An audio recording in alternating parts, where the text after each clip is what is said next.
Other channels I'm about to go live on. And we are live. And we are live. Hey guys, I am Heather with Head in the Clouds. Andres with Charlas Sencillas and co-host here, Real Talk with Heather and Andres. And we are streaming live today, guys. We are live on TikTok, we're live on Instagram, we're live on Facebook, and we are live on YouTube. Outstanding, man. This is Heather. I gotta say, man, I gotta jump right in.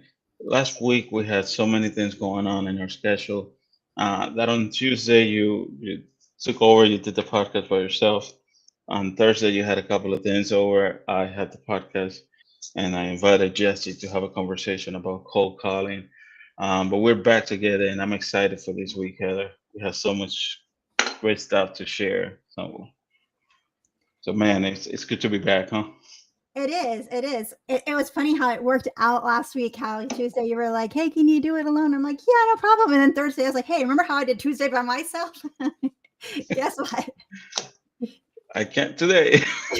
But But it worked out great. I think we put great stuff up here, and we still were able to get the things done that we needed to get done. So and still fulfill our promise of being here, showing up every day. So that's what it's all about. You got to show up every single day. it really is. I think that's the message for today is it doesn't have to be perfect, doesn't have to be pretty. It just has to be there. And you can apply that to almost anything. If you're waiting for it to be perfect, it's never going to be perfect. It's never going to be 100% like you want it. There's always something to be tweaked.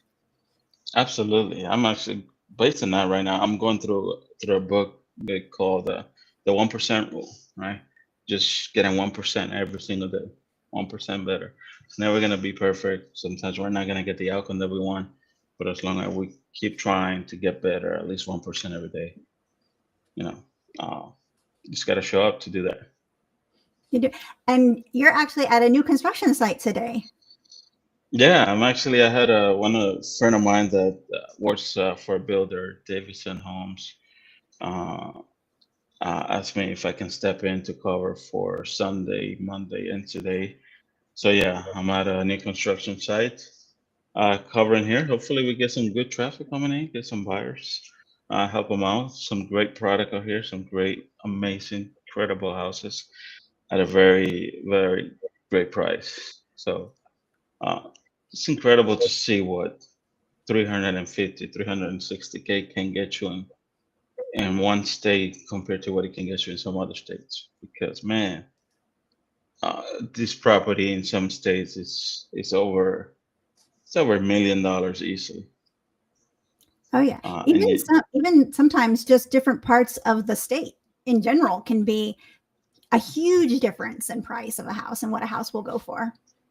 oh yeah, absolutely. Even here now, we can.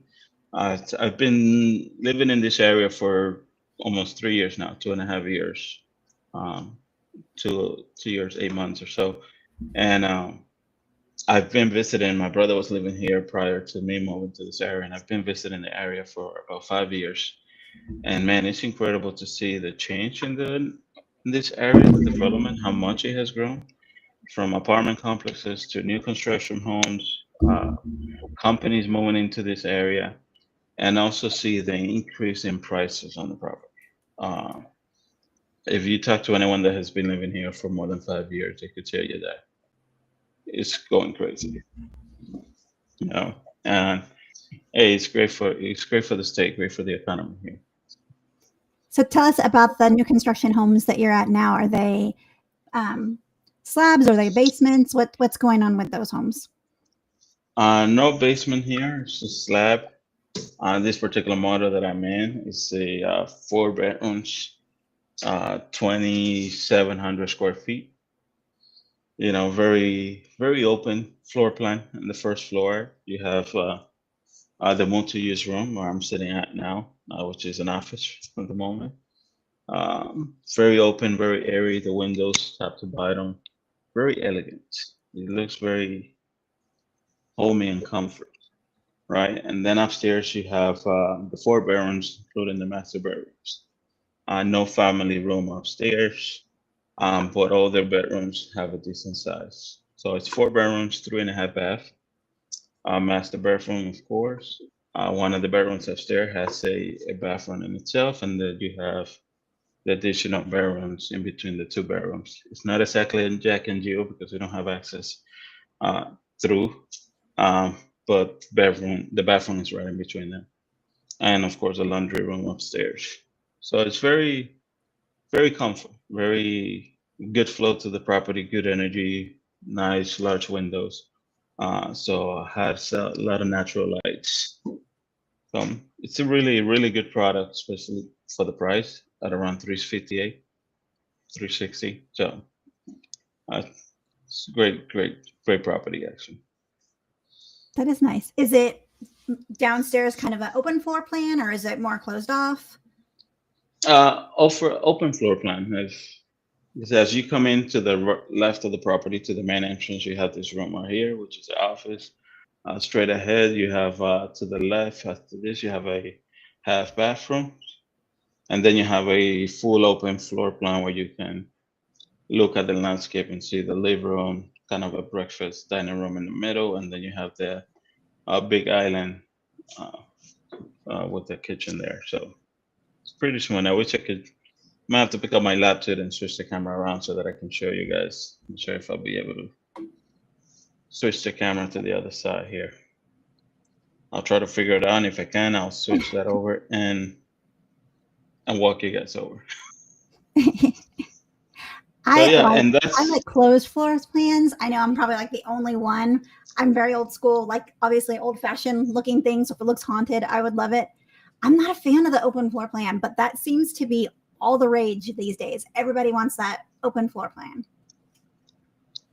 they do. I like when it has the formal dining room, right? And then you have kind of the breakfast area or the dining room separated. Uh, it's open, but yet it feels like it's okay. That area there is the dining room. This particular floor plan is just one large space where you have the dining room kind of in between the kitchen and the living room. So, but I was gonna say one of the other models is a 3 bedroom, 3 bedroom, 3 bath, 2.5 bath. Where it's more like that. Upstairs you have a family room, you have the 3 bedrooms.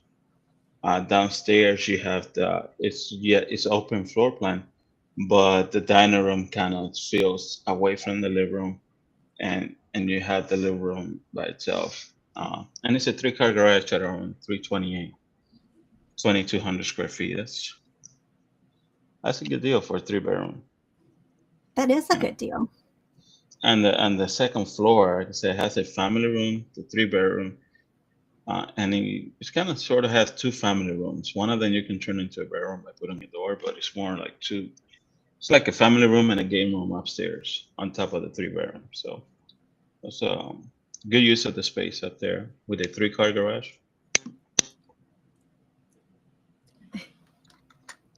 So it's a great deal. I don't recall seeing a property like that in California uh, or Rhode Island at this time of the year nowadays for that price range. Yeah, you'd be kind of hard pressed to find in California a house of that stature in that price range. I know, and this was years ago, probably like 20, almost 20 years ago now.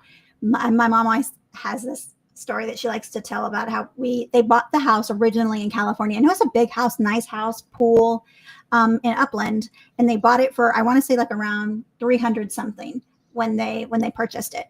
And then when they sold it, which would have been about 20 years ago, and moved to Georgia, they sold it for about 600 something.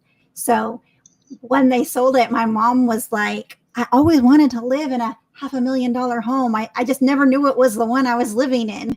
And I always thought that was so funny that she had these like aspirations of living in this $500,000 home and she'd been living in it the whole time.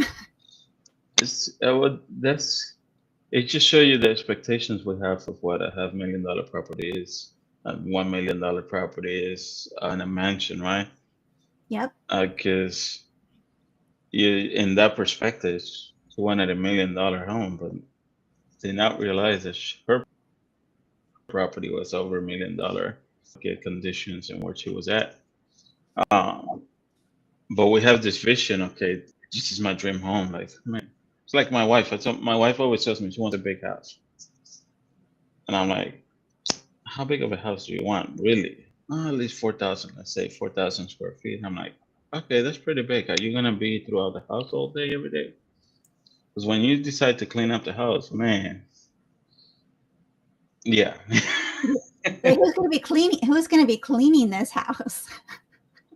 She's like, well, if I can afford the house, then I'll probably hire a company to go clean the house. Okay, that's not, starting to make sense, right? But it's just like you said, wishing and having this vision of what $1 million, $500,000 property is, and next thing you know, you're already living in it. Um, it happens.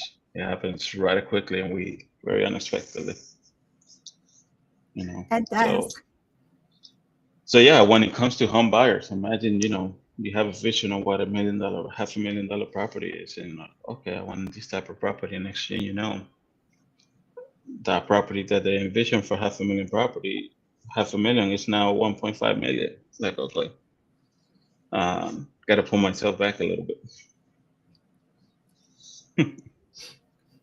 It's interesting when people have, before they've talked to a lender, they have an idea of what they want, but they don't know what they qualify for. And they're like, I want this house, I want this, I want this, I want this. But they don't really have any idea of what that actually translates into when it comes to getting the loan and getting approved for a mortgage. And it kind of shows the importance of talking to a lender, because you don't know what you can afford until you speak with a lender. You know what you want, but you don't know what you can afford. And let's say you can borrow up to $400,000. Well, $400,000 today is not the same thing as $400,000 was, 2 years ago. And it's not the same thing as it's going to be in another 2 years. The market is constantly changing. House values are constantly fluctuating. And unfortunately, something I'm going through right now in my divorce, if I would have sold the marital home a couple years ago, it would have fetched a much higher price than it's going to fetch now when it sells. And that's sadly the case with the way the market shifts. You never know. The same house can just go up in price and go down in price, go up in price and go down in price. And that's just insane, the way things fluctuate. It is. And I can tell people now, look at this property, 358,000, right? In 3 years, 2 years from now, you think you're going to be able to get this house for 358,000? Most likely not. 5 years from now, is 300,000, 350,000 going to get you the same thing that you're going to be able to get here? No, I don't think so. Not at all. I'm about to list a property that was bought just about 5 years ago for 370,000, and today that property is 160,000. So just looking at the statistics over the past years, it's very likely that this property, or you're not going to find another property at 358,000. This size of property, in that case, right? You're going to be able to find a property, but most likely not this type of property. And speaking of finding a property, let's focus and talk a little bit about the differences between new construction and resale. And when you're working, whether it's a first-time home buyer or a home seller who's looking to upgrade, downgrade, whatever it is they're looking for, there's a huge difference between shopping for new construction and shopping for resale. So resale, for our listeners that don't know, would be a home that you purchase that somebody's already lived in. Like, you're driving down the street, you see a for sale sign in the front yard. That would be a resale home. And a new construction home would be when you go to the brand new subdivisions that are being built. Most of the time they have like flags and a trailer out front, and it says, coming soon, and whatever builder it is, you go in, you walk the model. A lot of times, if you haven't purchased too late in the building process, you can pick all your aspects of the home that you want. But let's talk about that. Specs. Yeah. Let's talk about that and talk about the difference and what buyers should be kind of on the lookout for if they're kind of trying to decide, do I want new construction or do I want to resell?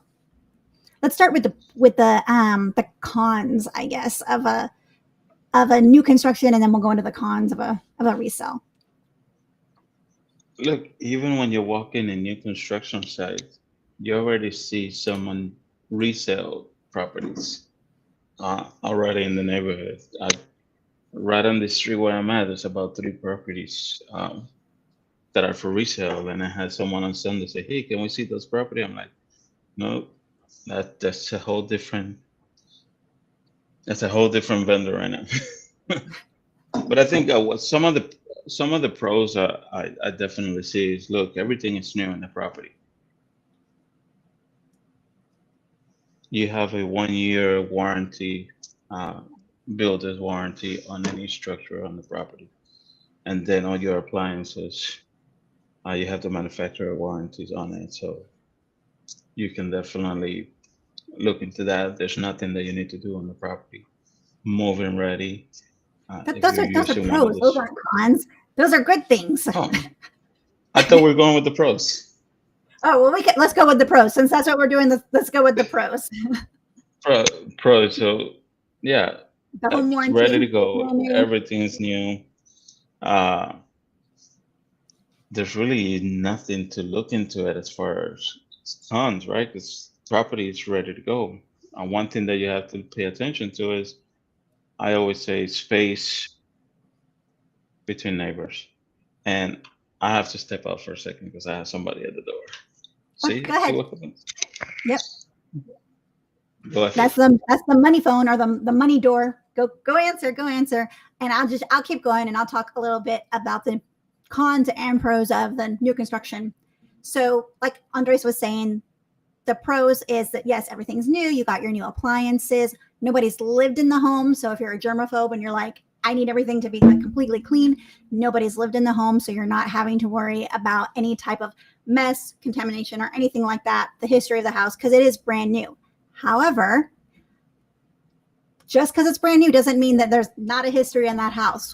I've toured, I want to say like 2 or 3 new constructions now where we've seen where they've had to go in and make repairs because of flooding or other things that have happened to a new construction home before anybody's even lived there. There was some condos that we toured that had flooded, and they had fixed those. So just because it's brand new doesn't mean it doesn't have a history. Oh, that was fast. We can't hear you. I think you're on mute. Yeah, can you hear me now?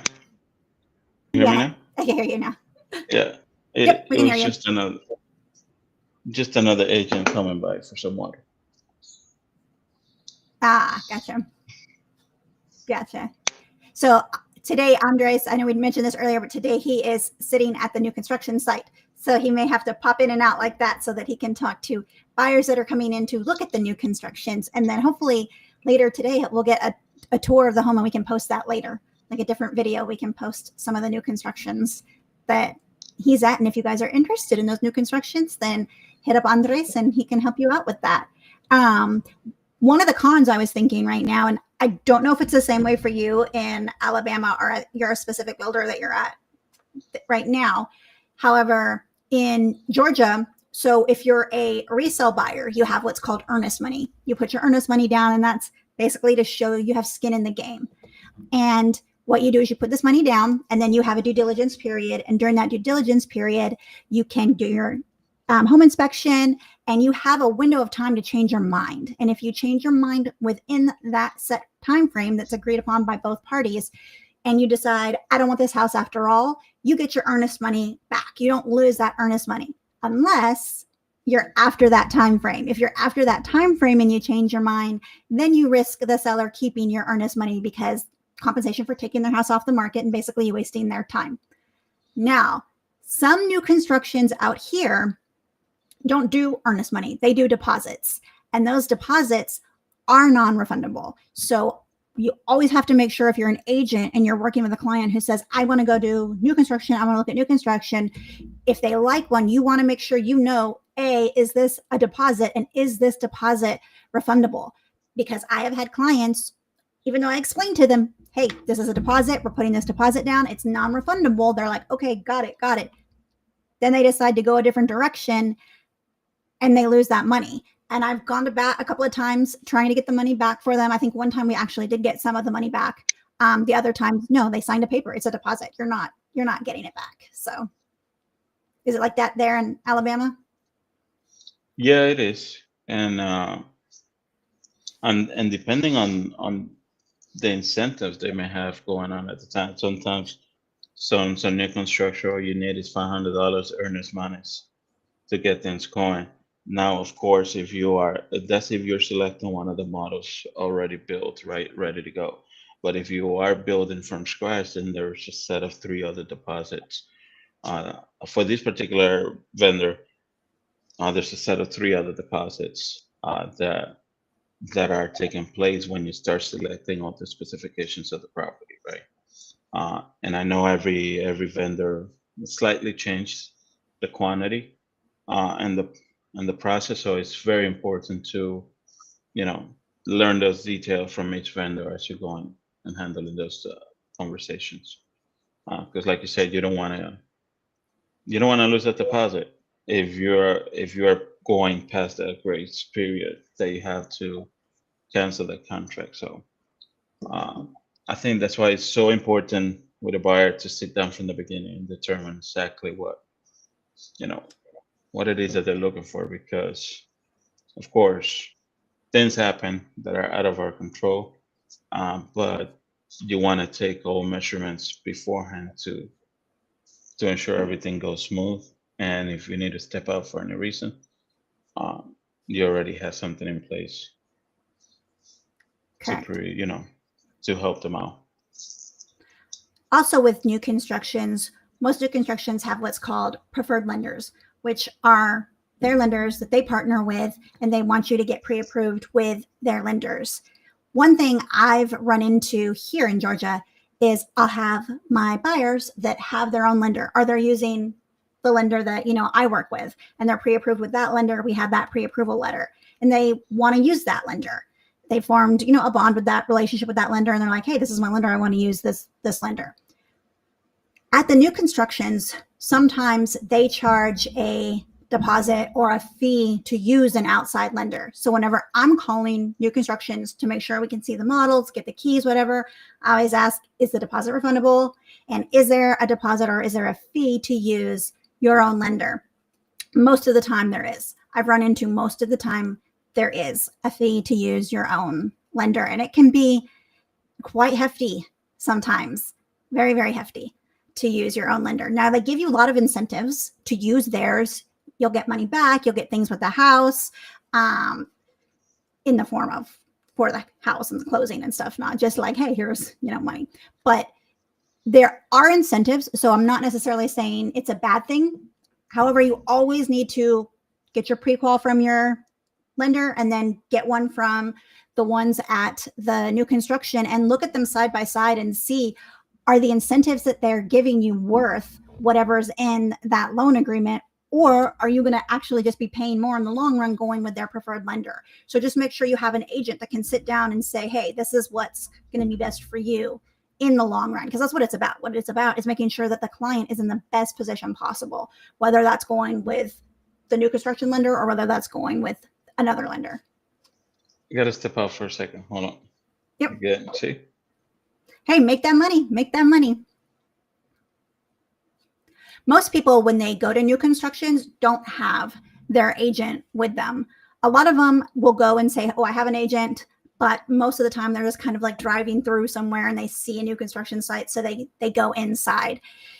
If you have an agent and you go see a new construction, make sure you tell the new construction people, hey, I have an agent. This is my agent's information. Because even if your agent isn't there with you at the time, you want to make sure that they know you have an agent so that your interests are looked out for. Because your agent is there to help you, to guide you, to make sure that you're covered, to make sure you're taken care of. And you want to make sure that you're working with an agent that you know is looking out for you and has your best interest at heart. That way, you know that they're not going to do anything that's going to compromise you. So if your agent says, hey, don't go look at this no construction without me, there might be a reason why. There's been some crazy contracts that I've seen with new construction. There was one contract where it was super crazy. It was like no agents allowed at the inspections. And I'm like, why? Why can't agents come to the inspection? That seems like a weird thing to me. I'm trying to think of that contract. There was other things on there that were just so, it was like no flashlights. It was a crazy, and it wasn't a big builder. It was a smaller builder, one that I had not worked with before and have not since.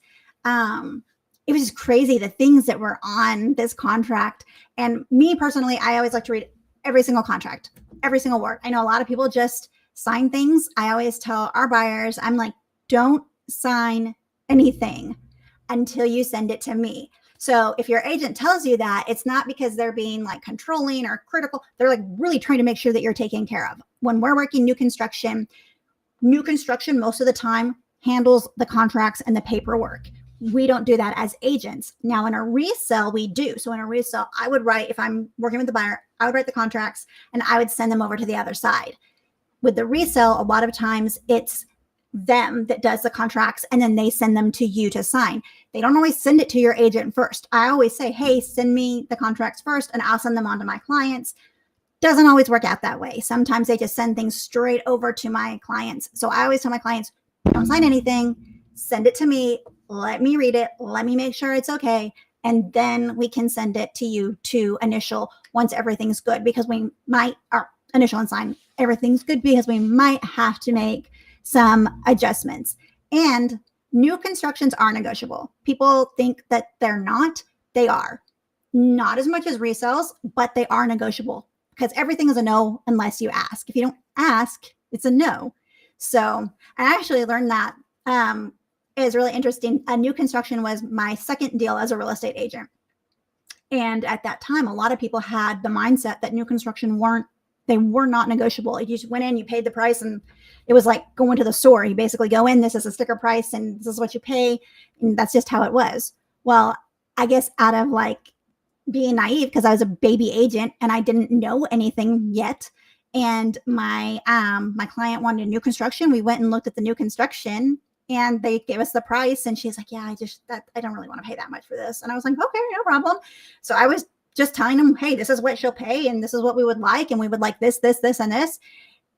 And they said, okay. And they're like, okay, that's fine. They came back a little bit on one thing and we compromised, but everything else they said okay to. And so when I was at my office and I was just kind of, happy about my second deal, and I was telling people, they're like, on a new construction? I was like, yeah. And they're like, oh, that's cool.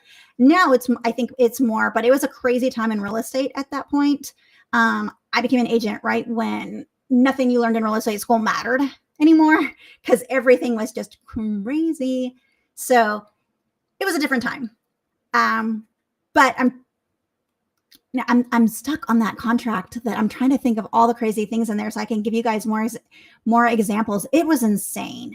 It was truly insane. We sent the contract to our broker and we were like, should we sign this? This is crazy. And they're like, well, I mean, if they want the house, and they really did want the house. It was basically their dream house. And so we went with it and we did it and they bought the house, but it was an interesting contract.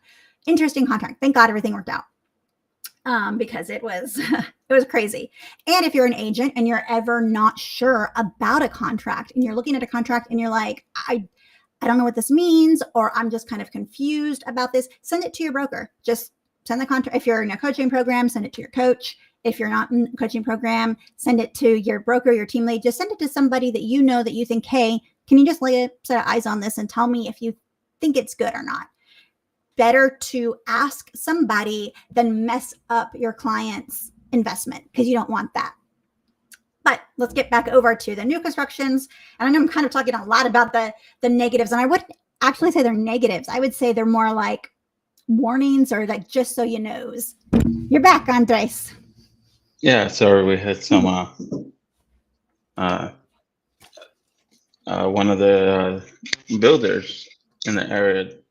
They're doing a final walkthrough on a new property that just closed. So, Aw, that's always awesome. yeah, it is. It's exciting. Just imagine for a homeowner, you're walking into a brand new property. Like It is. It is. It's really. It kind of has that like new car smell, except for it's it, the new house smell. I remember when our Stephen Ming with Home Team, the home inspector, was here. He said, even on a new construction, make sure you still do a home inspection. And I still highly recommend home inspections on new constructions. oh, absolutely. I was showing a property on Sunday to a buyer. He really liked the property he saw, and they're so excited looking at the property. And I walked the property earlier that day and identified a few things. And I brought it up to him. He's like, "Oh, I didn't even notice that." And it looked like there was some water damage on the edge of the um, on the panels inside the property. And I said, "We need to have an inspector do that." Uh, that is something that we need to bring up before, you can bring it up before you go on the contract. Let's get that resolved, but you certainly are going to have an inspector look into that so that they can further investigate what happened there. If it was water damage that happened during the construction. Um, but those little things, the homeowners did not even notice those details. And when I brought him up, he was like, "Okay, yeah, that's certainly we need to fix that before we get on here." And sure enough, I had another property where new construction. There was a number of shingles on the roof that they left paper, plastic wrap underneath that they were lifted. Didn't look from the naked eye like it was a big problem, but think about it. Farther down the road, there's water going through there, causing some water damage long term, and it's important to have the home inspector go in because they have the keen eye to look at all those details that as an agent, as a home buyer, we tend to miss because we are caught up looking at other things in the property and they know what to look for. So regardless whether it's new or resale property, always get the home inspection because you never know what could be right below the surface. Another thing with that just a difference, not really a pro or a con, just a difference between new construction and resale is that with new construction, unless it's already complete and depending on the phase it's at in which you're purchasing the new construction, you're looking at build time. So you have to allot yourself for build time. And I mean, build time it just depends on the home. It could be anywhere from like, 1 month, 3 months to a year sometimes, and expect delays. When we built our new construction, they said 3 months, which turned into 4, which turned into 5. So we were going almost into our 6 month waiting to get into the new construction just because of rain, just because of delays on getting things in, getting appliances in. So sometimes you have to kind of expect the delays and think about where you're going to be. So if you know that you need to sell and you need to be out by a certain point, you got to make sure that you have a house lined up that's going to be ready in time, or have somewhere to go in the meantime. Because if you're waiting for that house to be built, you can't be homeless in the middle. Yeah, very true. I had one of the guys that would just come in, that just looking to move over here, that was on here on Sunday. One of the situation is debating on whether a moving ready or new construction. And one key component of that is they're listing their property in another state, right? Hmm. So if you're looking to move into the area and you're looking for and you think you want a new build and you listed your property and you think, oh, my property is going to sell in 4 months. Well, what happens if your property sells in 2 months and you get an offer 3 weeks in after you list it, and you're closing and the buyer wants to close in 30, 40 days? Those are little details that sometimes are overlooked because now you're looking, okay, shit, I got to move over here. My property is not ready into, 5 months after I close this one. Now I got to rent out. Now I got to find a month-to-month lease. So And those all are these hard. little details are so important to look into when you're making a decision on, do I go into a new build? Do I select all my details? Do I go into a, ready to go property and just move and sell my property if I'm able to do that? So these are all important details in a conversation that needs to happen before you even, Oh yeah. get started. Because if that happens, what are your options? You sell and rent out, furniture wise, that's an additional storage. So you are putting additional costs into that transaction that, you know, if it was planned correctly, you could have saved several $100 on it. So it's details that go unnoticed. I always say you got to pay attention to the details. There's so much in there that could happen that gets overlooked, and it's conversation that people don't have. And then there are like, okay, I wish I would have known this. You just got to ask better questions, right? And sometimes it's hard to know the questions that need to be asked when you're, going through this process, which is why it's important to find an agent that knows what they're doing and that you trust and that is looking out for you and that knows how to ask the questions and advocate for you, especially when it comes to a new construction.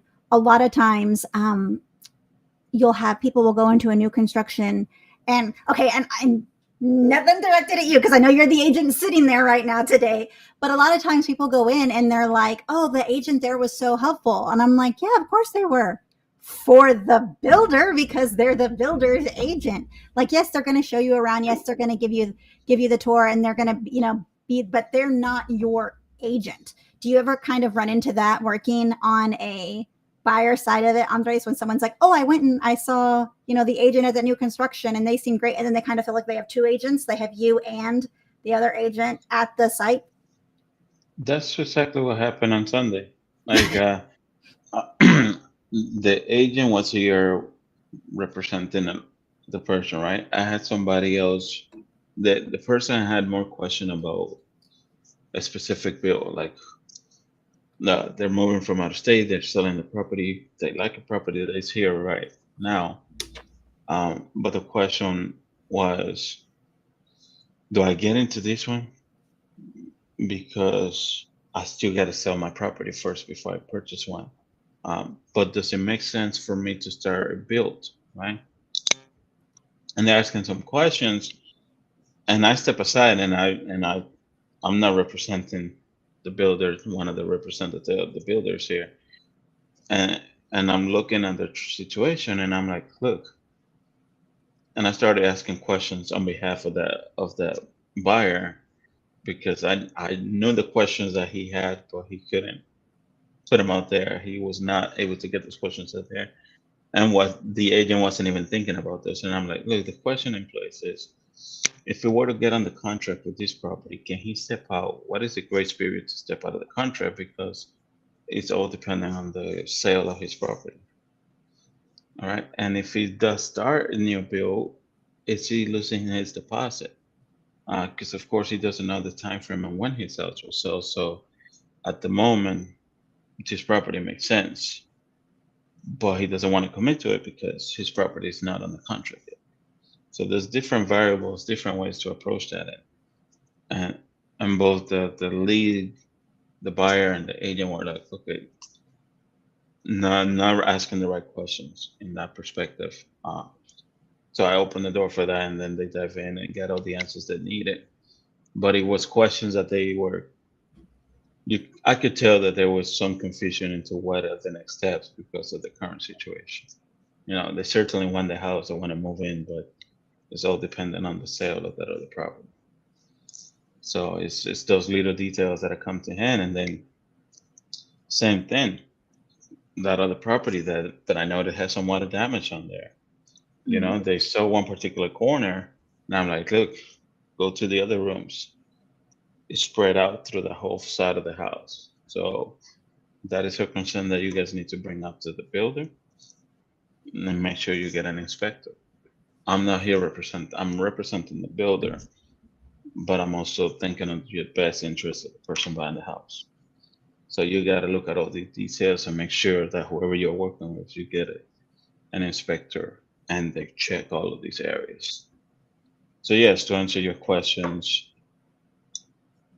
as a builder, a lot of the agents are here and they're gonna try to sell you a house, right? They want to put you in the best house that fits your needs, but there's also an interest from the builders, and so you gotta ask the right question because they may not understand what your situation is, and they're gonna try to get you into a house as soon as they can, Yeah. right? So I always try having an to, agent that understands what you're going through to help you make the best decision, whether even holding on for the next 2 weeks or trying to ask the question, do you have this particular model that will be finished at this time frame? What are yeah. the specifications on that model? You know, all right, that will be done in 2 months. That makes more sense rather than getting into a contract for one that you have available now. So it's finding all those little details to make it work for you. It really is. I always explain to the buyers and the sellers, it's like having attorneys. You each have an attorney representing you when you go to court, right? I mean, most of the time when people go to court, they have an attorney. They don't go to court and try to defend themselves. And if you did go to court and try to either defend yourself or, sue somebody without an attorney, and they have an attorney and you don't, you wouldn't ask their attorney for legal advice. You wouldn't go to the other side and be like, hey, this is what's going on with me. What should I do? You wouldn't do that. That'd be crazy. That's the other side. So don't do that with an agent. With an agent, they're representing their client and you're being represented by your agent. So you want to make sure that the advice you're taking and the advice you're following is from your own agent. Yeah, absolutely. You have to. It's a big investment, right? It's a big investment, and you want it to make sense.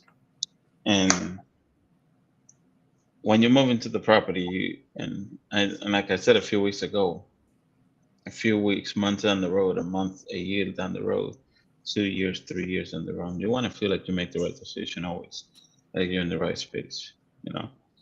I would hate that feeling that you move into a property and a year later you're not satisfied with where you at. That's not the way I will hate that feeling for any of my buyers or sellers, because I love walking through a property and start planning the decorations, start planning the barbecues. That's what I'm all about. The barbecue.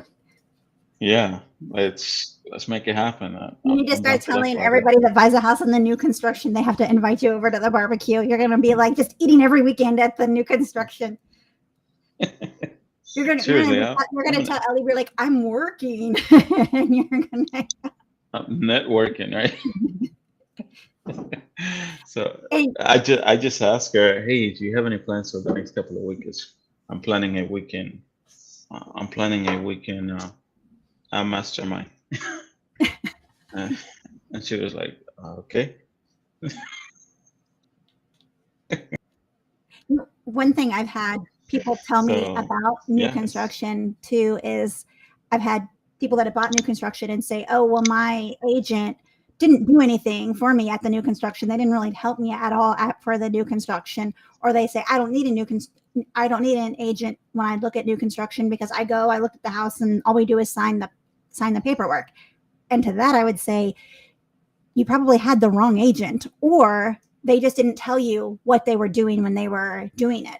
I know for me and Tony, when we have new constructions, we're setting up those new constructions, we're touring those new constructions with them. We're making sure, like you said, the inspection is going on correctly, and then we're making sure all the paperwork looks correct, because you would not be surprised how many times there's little errors in new construction contracts that we have to address and make sure are correct. We have to make sure all the different deposits are correct, because with new constructions, a lot of times you have several sets of deposits that you're putting down. You want to make sure all those are correct. You want to make sure when you're doing these walkthroughs that these things are addressed correctly. You want to make sure that everything they're promising is being delivered, making sure that when they go to the design center, everything there goes smoothly and that actually translates into going into the house. There's a lot of things that can go sideways on a new construction real quick. Yeah, imagine they put the bathroom or the granite the wrong way, or they put the wrong granite on it, right? Like I mentioned earlier, the agent can buy. It turns out they were doing a final walkthrough, and the agent didn't know about that it was today. The homeowner just came over and did the final walkthrough, and didn't notify the agents. So it's little things like that that are so important that as the agent you got to stay on top of it. Like I Mhm. notified you, notify me, I notify the buyers and stuff, and the buyers, right? Like you stay on top of it because you want to make sure you are there for your buyers, and that the seller, the builder, fulfill on the promise on what the property is, or any repairs that they needed to be taken care of before the final walkthrough. So it gets overlooked. Some people think it's not important. Some buyers may say, "Hey, the agent wasn't there," but it's building that trust, that relationship from the Mhm. beginning. That's gonna make the big impact, because if the buyers feel like the agent wasn't there, then that trust wasn't built from the beginning, right? Because every client that I come across, they become part of my family. That's my goal, to Yep. continue to expand my family, because I'm not just helping a client, I'm building relationships, I'm building a family, and for them to feel like they're part of my family and I'm going to help them each step of the way in the process. They know that if something happens, they call me. Like the clients I helped out, they closed the deal in June. Every time they get a letter or something that they don't understand, that doesn't make sense, they call me and send me the picture. Hey, what is this? What is this about? Like they ask me questions every time they get something comes out. They call me and say, "Hey, what is this about?" So But that's good. That's how it should be. If you've built that rapport and that trust with your clients, they do. They lean on you for answers to the questions that they don't know. And that's what you want. You want them to be able to trust in you that, hey, I know that Andres has us and he'll know the answer to this. So I'm just going to give him a call or shoot him a text real quick. That's exactly what you want. yeah, and that's what it's all about. For me, is to be able to help families, uh, and, and build that trust, build that relationship.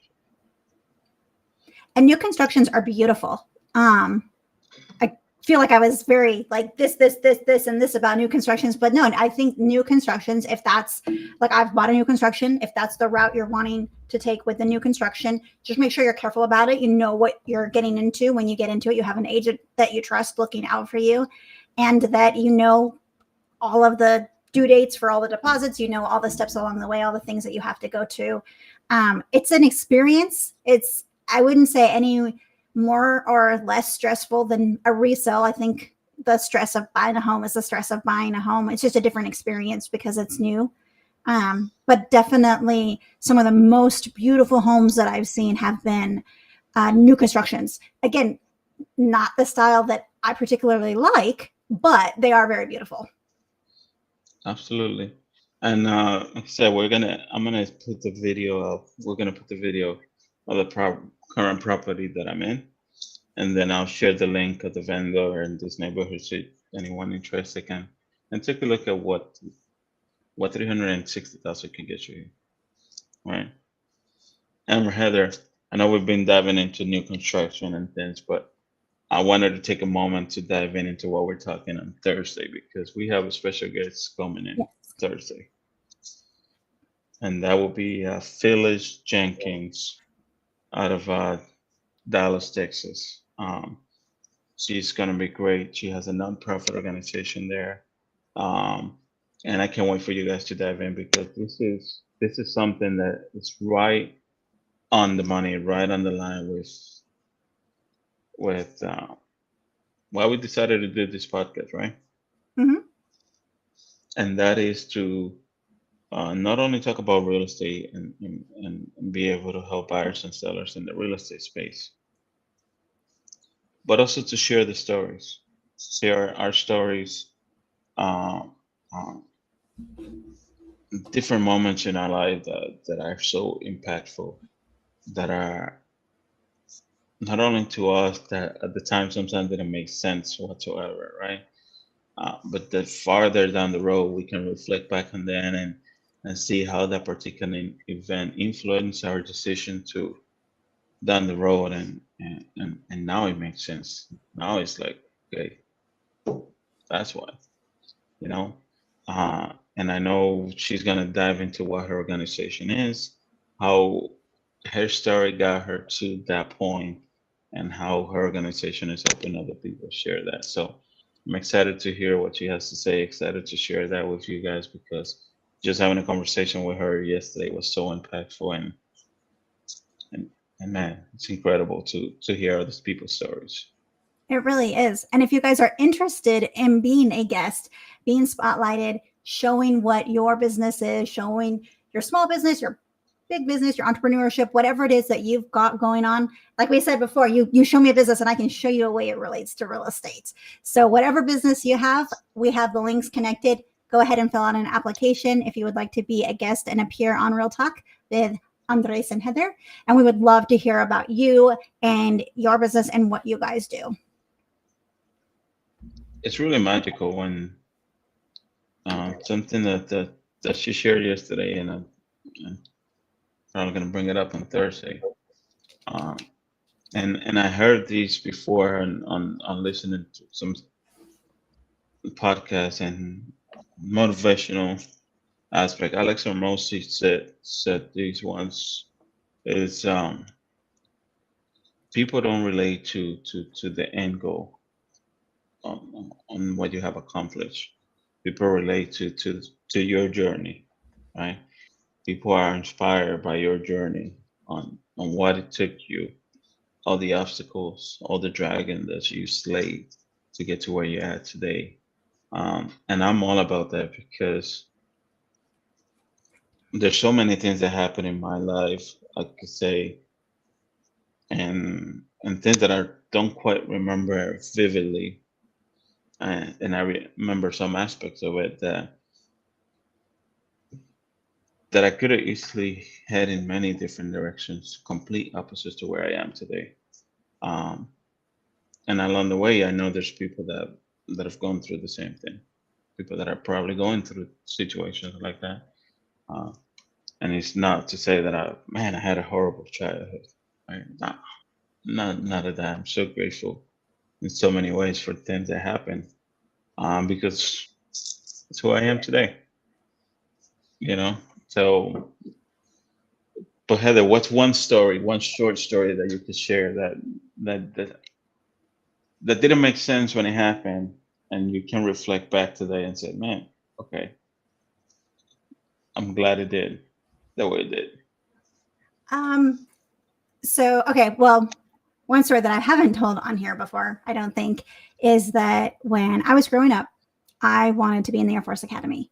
Like, and I did everything I could do. I trained, I was set to go. I had got my letters of recommendation, and I was going to go into the Air Force Academy. I was in the Police Explorers when I was a teenager. And I wanted to fly, actually. So I was so stoked, super excited to go into the Air Force Academy. Well, I ended up getting pregnant my senior year in high school.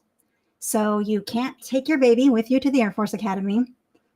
So I decided that I was going to have my baby. And the path of going down the Air Force Academy path was no longer an option for me. So it was actually very humbling to call the people who had written me letters of recommendation and tell them that I was pregnant and that I wasn't going to be able to go to the Air Force Academy after all.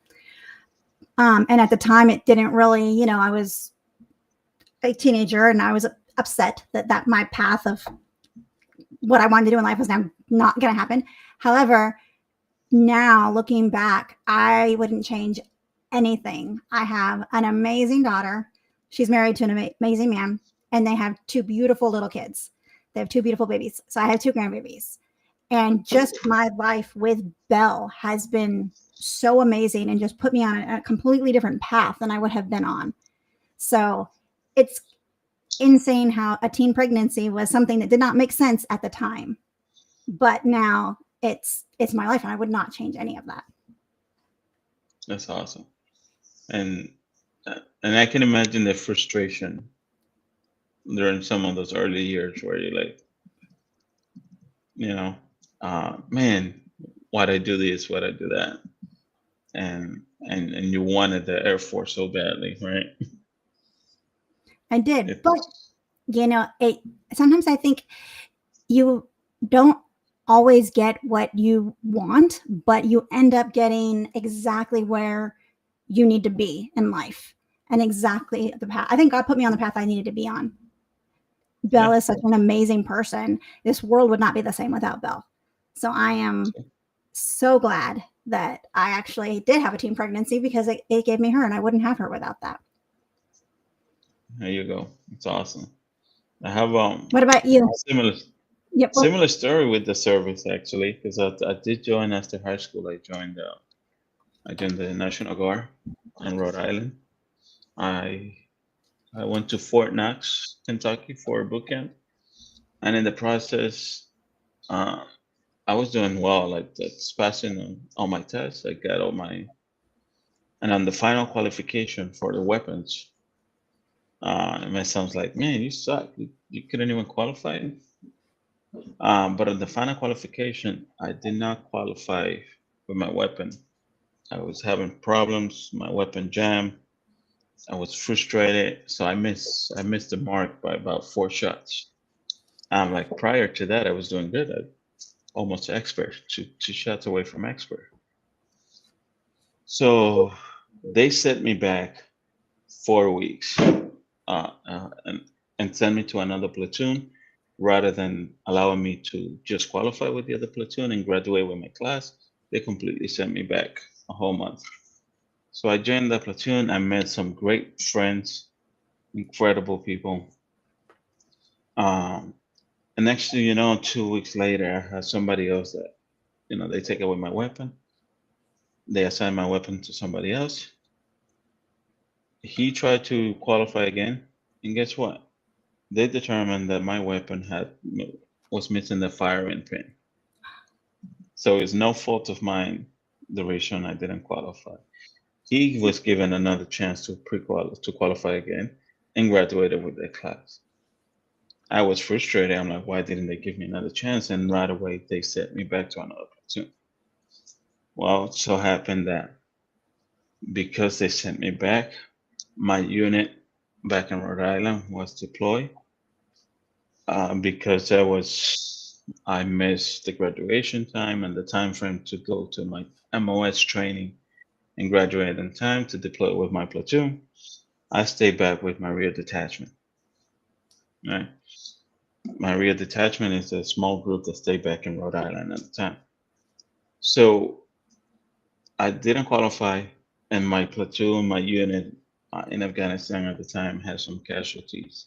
I went through some incidents that I most likely would have been part of had I qualified for my weapons and so on. So fast forward a couple of months, they told me, hey, with the rear detachment, we're going to plan to go to San Diego. Border Patrol in 2007. Border Patrol at that time, there was a lot of things happening with the cartel. Very, very tough moment. Uh, as we get closer, they canceled the trip because half of the rear detachment volunteered to get deployed with another company, and that trip was canceled. So fast forward 6 months, I ended up moving to San Diego. I had never like visited San Diego like a month before, um,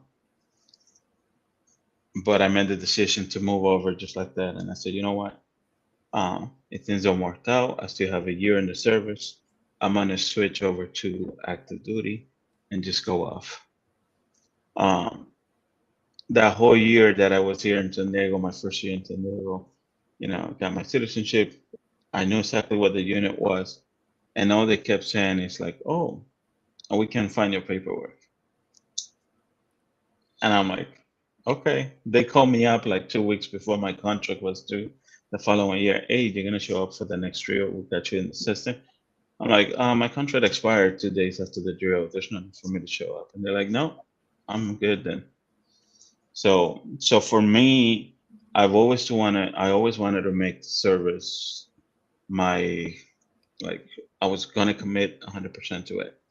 But seeing all these red flags, things that happen, it was for me telling me I need to step out, Hmm. guiding me away from the service.